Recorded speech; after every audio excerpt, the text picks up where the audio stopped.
Hello, my friends. This is Archangel. Gynocentrism is ultimately the executioner of male worth, which, simply put, means we sacrifice male welfare for female welfare. So, what is the cure? Many a wise male has pursued this very line of thought. And, sorry to say, I don't know that there is a cure in our current incarnation of Homo sapien, where the lion's share of the reproduction lies with one sex over the other, and thus the door is flung wide open for that sex to exploit the other and indeed claim superior species value. Until you can plug your laptop into your forearm and reprogram your instincts and basal drives and genetics the way you can plug in your laptop and remap the fuel system and the timing or transmission shift patterns. Until then, I don't know that cure is possible, but remedy, options, absolutely. We have many avenues of recourse to gynocentrism, and liberation is the avenue that I proffer. Now, if both sexes shared equity of reproductive value, for example, if both sexes contributed an equal procreative ingredient and the ensuing offspring grew independent of either sex, then females could not boast reproductive superiority. If humans were more like fish, where the females laid the eggs and the males fertilized them, after which the offspring developed independent of either parent.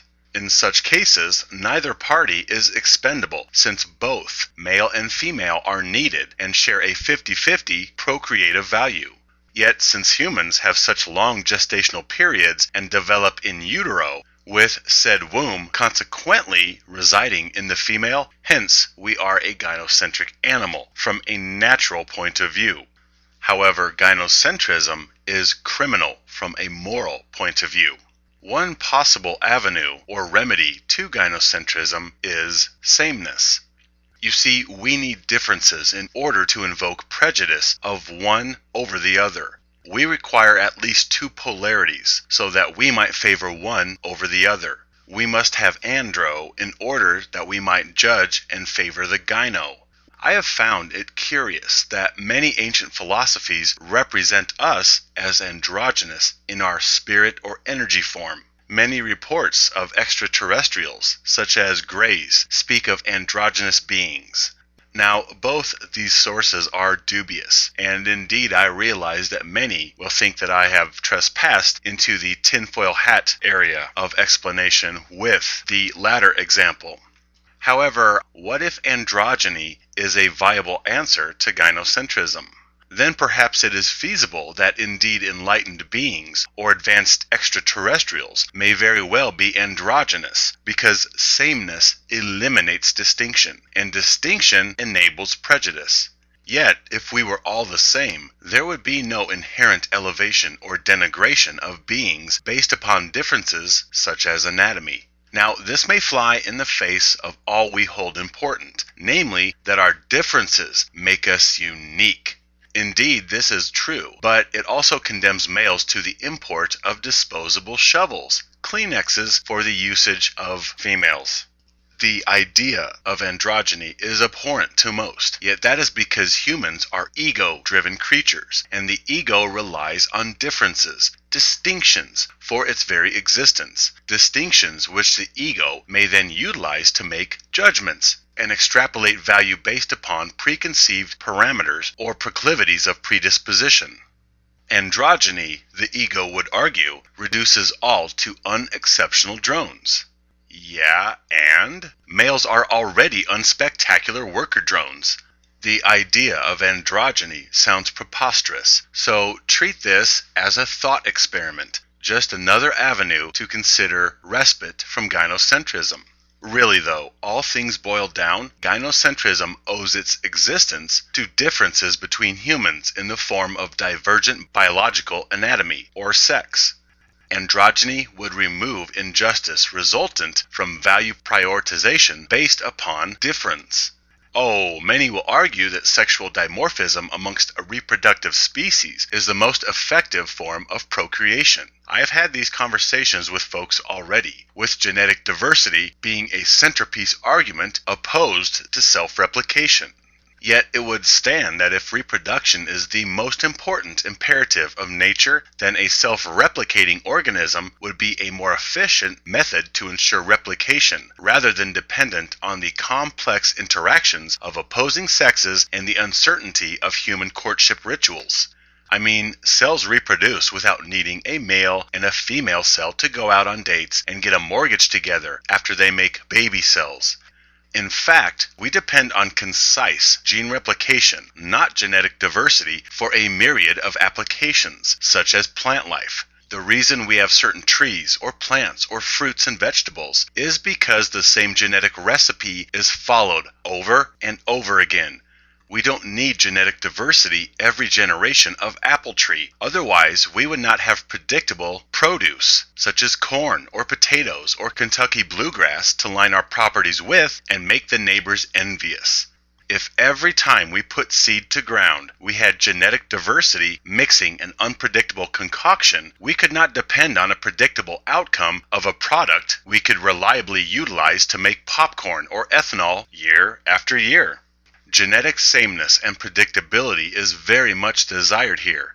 If such examples were subjected to genetic diversity conducive to that which people argue is needed in the human animal, then one generation of plant or vegetable would be different from season to season. One season we might get polka-dotted potatoes, and the next we might reap striped corn that tastes like juniper berries. Now, I may be ill-equipped to argue certain facets of biology or evolutionary theory, yet we do have models of self-replication, and it really is not such a stretch. Androgyny would most likely invoke self-replication. And yes, I'm cognizant they are divergent arguments on their face, as plants and sentient mammals are night and day comparison. So let's remove this discussion to the esoteric, the etheric, and hence in the spiritual or eternal sense, it sounds preferential that androgyny is the underlying paradigm, that we as spiritual beings in our truest form are androgynous, whereas polar opposites, sexes, sexual dimorphism is a product of this three-dimensional material realm. Moreover, when you consider this carbon popsicle we call Homo sapien, this vehicle is actually more pliable to androgyny than we may care to admit. We can cosmetically alter one sex to look like the other with the right concoctions of hormones or through purposeful physical alterations such as surgery. We can cause females to resemble males and males to resemble females. We can cause hypertrophy of females' musculature and atrophy of male musculature. We can induce body hair growth in females and cause breast growth in males. We can stimulate facial feature enlargement in females, and on and on and on. Biological sex is becoming a very fluid concept, piggybacked upon our technology. However, gynocentrism depends on polarity, and female entitlements would be stymied in an environment of androgyny, or beings of equal value and appearance. So females absolutely need polarity in order to claim superiority, and they need males to cover up their beauty in order to appear plain and unexciting. The human body is amazingly adaptive in regards to physical aesthetical appearance of either sex.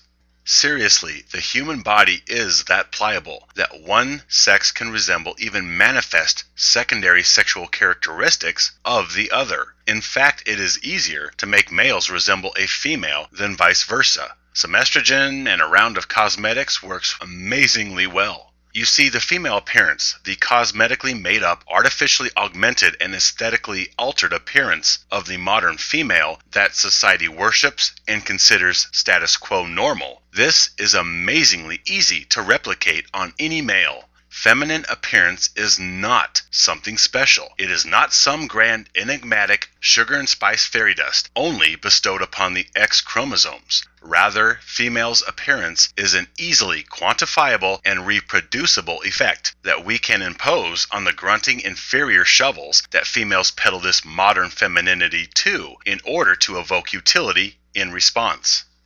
Androgyny would eliminate bias or preference of any being based upon physical divergence or differences. And females hate this. Females need, in fact rely on, sexual and specifically gender appearance dimorphism in order to solicit attention from the opposite polarity, which is males. Females need males to look plain and boring, no cosmetics. Females want males to be married to a larger, hairier body so that the artificially painted up, augmented appearance of the female will have that much more a stark contrast in juxtaposition to males' deficient curb appeal. Thus, they will have a unique aesthetic look and hence a specialized product to sell to the plain, ugly, boring man-apes. Guys are attracted to colorful, shiny things, right? If both sexes were made to look like Ferraris, then females would lose their monopoly on the accolade of being works of art, and hence they would lose manipulative sway upon males who are just as aesthetically colorful and beautiful. Well, here again, Homo sapiens invoke irony, because quite often in nature, it is the male that is the more beautiful of the sexes. Just take a look at peacocks. Yet, here again, humans defy nature, the very nature that they use to invoke elevated female worth and male disposability. Well, in nature, males are usually the more attractive and beautiful of the species. So put that nature argument in your pipe and smoke it. Thus, it comes as no surprise that females hate it when males can exude and indeed embody the same beauty characteristics that they think they have a monopoly on. This is why many females loathe drag queens or trannies or she-males or trans females, or even straight guys that go off the script and dare to wear cosmetics, such as musicians like the 80s glam rockers or goths or emos, because such male liberty threatens the marble columns on which females perch themselves. But why is that? Well, understandably, females do not want the reminder that their top product, beauty, is not unique nor exclusive only to females. Such male freaks remind females that males can be just as beautiful as females, and hence females do not have anything special. They do not have any corner on the beauty market. Moreover, young females observe older females and see that many, because of out-of-whack hormones, many have come to resemble males. Some have jaws grow or noses become more bulbous, a thinning of hair, and thus the smaller facial features, the neotness features held in check by certain levels of hormones, the same features that females peddle in their youth to get free drinks in the club or to get simp fools to fix their cars for free, these features can alter and become a liability in older age, in the absence of certain mechanisms to hold females' neotness features in check. Females are by far more insistent and obsessed about male appearance than males are. Males will then pick up on female preferences and adopt them as a way to appease their goddesses and thus get a good boy pat on the head for his military LDS missionary look. Females push males to look plain and boring. They have to in order to make their artificial plumage appealing and unique, and to further enforce the fairy tale that they have adopted that they have some default patent on human beauty, some magical bag of gold that males can never and will never possess, by virtue of the fact that males are not female. Humans do all they can to separate male and female everything. The men are from Mars and women are from Venus mentality. And females especially depend upon the inflammation of opposing characteristics used to manipulate the opposition into compliance of utility rendering. Yet in reality, the human sexes are much more malleable, and gender is largely a product of the mind, since we can cause the physiology of one sex to take on the appearance of the other. Females hate to be reminded of this. They have flat out told me so. Males shouldn't be allowed to be pretty. They're guys. And guys rolls off their tongue with disgust and contempt as they say it. Myself, I'm rather a free spirit, and I've taken many aesthetic liberties. If I want to paint my nails, I paint my nails. Yet females on innumerable occasions have done their gynocentric duty and informed me that I should never have long hair because females don't like the competition. What? Competition? Competition for what exactly, princess? Well, it's competition for attention and thus entitlement. Quite simply, attention and thus entitlement is only supposed to flow one direction, from males to females. As such, attention is the first step to manipulation of man-ape utility, which females claim exclusive rights to. Let's take a sidetrack from androgyny for a second and explore another avenue, which is that if females enjoy being female, they have a male to thank for it. You see, females desperately want to believe that they are entirely removed from males or male anything. They seriously postulate that they are entirely exalted and blessed creatures, like they were spawned from fairy dust and goddess kisses. Females want to believe the bogus nursery rhymes and refrains of sugar and spice and everything nice as being what girls are made of, while dog turds and pond scum are what males are made of. Boys are rough and tumble, while girls are sweet and innocent. Men are from Mars, women are from Venus, etc.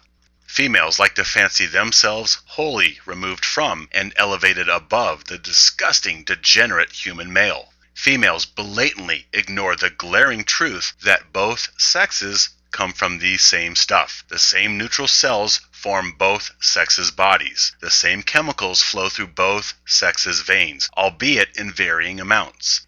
Even still, our bodies function the same, and until a certain point, the fetus is androgynous, simply a genetic anthropomorphic form. Though many will say all fetuses start out as female until that mutant Y chromosome jumps in and morphs a perfectly good female into a mutant male. The point is, both sexes come from the same sources, the same raw materials. There is no secret special sugar and spice pool from which female carbon is drawn in order to lovingly fashion an XX chromosomed angel incarnate. However, females want to believe that they are completely different and wholly removed, unassociated with anything male, nor their nasty androgens and diseased chromosomes. Thus, it's no surprise that feminism proffers males as mutant females, merely a product of a damage to the female chromosomes. This is what produces males. They are a defective mutation, whereas the truth really is the opposite. All things flow from males. Males remind females that they are not special. In fact, they are less spectacular than males. Males remind females that their appearance, their femininity, which is a powerful commodity they peddle, it is not unique nor special because we can recreate this special femininity on males as if they are blank canvases. Females hate that not only are they not special, their proprietary blend of aesthetic appeal is not exclusive to anatomical females, since we can and have quantified female appearance and recreated it on the very same vulgar demons that females sell their aesthetic femininity to. She-males and males with pretty features, meaning neotenous features that society associates as feminine, females hate these pretty males because they are walking billboards declaring that we have clarified and classified females and recreated their appeal on the poop-throwing pond scum. This is why you observe females so insistent over male appearance, even going so far as to dress males or pick out their clothes. I have heard females generously complain about males with beautiful features, such as eyes or hair, like males should not be allowed to have such aesthetically agreeable features. Just yesterday, I heard a lady talk about the beautiful hair of a 6-year-old boy, concluding that it's not right that a boy have such beautiful hair, like females are the only creatures allowed beauty. Yeah, females actually believe they are the only humans allowed to have beauty. Anytime I have taken any aesthetic liberties, I have always been mocked more predictably by females. Oh, you bet, guys will join in the mocking, especially if females are around. Then, as soon as the wife goes to the bathroom, he'll change his tune and ask, "Hey, what color is that nail polish?" Yeah. So, you see, females need males to continue perceiving themselves as vulgar creatures, boring peacocks, while the hens paint their feathers with artificial colors and solicit attention. Females hate femininity reproduced on males for one underlying reason, because it reveals the sham of gynocentrism, which is that males are actually the genuine article. Males are the real deal. You can't recreate the courage, the genius, the strength of males in females, but you can easily create the feminine mystique and the feminine appearance on males. Thus, males are the more relevant in ability. They are the true trailblazers, and females are the dependents. Females are reminded of their jealousy for male greatness and their dependency and parasitism upon males when they see pretty males. The only thing females have over males is their uterus. That's it. Everything else, including the vagina, is recreatable. Not as a perfect carbon copy, but it is recreatable nevertheless on the dirty, despicable sex of rapists and morons. And who knows, maybe uterine transplantation is in the future. Males are great, and females hate men because of this inherent greatness. Oh, but it goes further. As I mentioned earlier, if females love being female, they have a male to thank for it. Males are not mere rotting, mutated females. Males are the point of life. Males are the source from which all creativity, love, and sex flows. You see, it is males that harbor the powerful creation of either sex. The genetic coding of both sexes resides in males. This means males produce both sets of chromosomes. Females are not wholly removed from males, since they owe their existence as females to males. That's right, males produce both sets of chromosomes, the pond scum and the sugar and spice. No surprise here. I have always said males are the creative forces of this universe, and here is a sterling example. The sperm produces both sets of chromosomes, while the female egg only exudes the chromosomal predilection in continuity with that of the host, which is XX. Males produce both sets in various sperm, and whichever sperm gets to the egg first wins sex over the new fetus. Hence, certain positions are said to promulgate one sex over the other. For instance, a shorter distance to the egg proffers an XY sperm, while a longer trip favors the XX sperm. For example, it is proffered that a male child is more likely to result from doggy-style insemination. Now, this may be true, this may be wives' tale. Either way, males produce all and are the determiners of sex. And the moral of the story? Well, males create and act, whereas females rein in male creativity and are acted upon. Males create the recipe, procure and mix the ingredients. Females are simply the beaker, the oven in which the male cake is baked. Now, yes, I may have truncated a complicated process into a few sentences, but one thing is certain. Females owe their female existence and all its superior attributes of feminine beauty to males. It's because of males that chicks have the features that they use to boost their ego and manipulate males with, the attributes they fault males for not having. You owe your exalted boobs and hair to chromosomes made in the male. Females think they are so different and special, yet truth is, females come from guys. Females are female by grace of males, just as females argue life exists by grace of females. Hence, females are female by grace of males.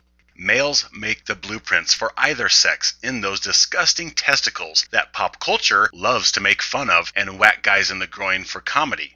Yes, this is a little bit of a departure from the androgyny we started this video with. This is not a chicken or egg argument. Indeed, there is nothing to argue. Males are the creative forces, and males are the vessels through which chromosomes replicate. Females are the vessels through which cells replicate and are sustained until birth.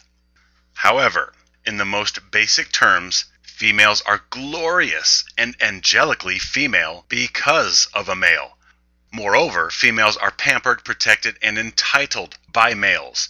So really, females owe their very existence to dudes, biologically as well as environmentally. Females really are so hopelessly dependent on males, and they know it. Females hate males because they are jealous of male power, and this envy manifests as misandry and feminism. Furthermore, we see this Y chromosome envy when females rebuke feminine beauty reproduced on males. So, princess, you're not sugar and spice, you're not special, you're not independent or removed from males. You come from males, and you owe your existence to males, both genetically and environmentally. Anyhow, this has been a thought experiment to demonstrate how malleable the human body is, and that secondary gender characteristics are interchangeable between the sexes. Still, I find it very interesting that many reports represent enlightened beings or extraterrestrial advanced beings as being androgynous. And this seems to corroborate thoughts that sameness would eliminate prejudice. However, at the end of the day, since androgyny is not applicable here, where sexual dimorphism and gender appearance standards, behavior, and protocols fuel the animosity between antagonistic members of the same species, and all this leads to the devaluation and disposal of males as beings inherently worth less in the grand scheme of opposites. Hypothetically, androgyny seems to be at least one viable option of spirits or advanced beings to invoke in order to overcome ego driven of differences between equal beings. Androgyny. Interesting, huh? Well, if nothing else, it's a good mental chew toy. We are still confined under the constraints of sexual dimorphism, and under these yokes, gynocentrism reigns supreme. Yet here again, humans invoke irony, because it is males that are the creative forces. It is males that are the point of life, even though society preaches the opposite. It is the peacocks that are beautiful. They are the works of art, not the hens artificially augmenting their person and feathers in response. And thus, revocation of gynocentrism is the only path to male empowerment and liberation from devaluation and disposability. My brothers, recognize your true beauty, your true worth, your true import, and stand with me, live free.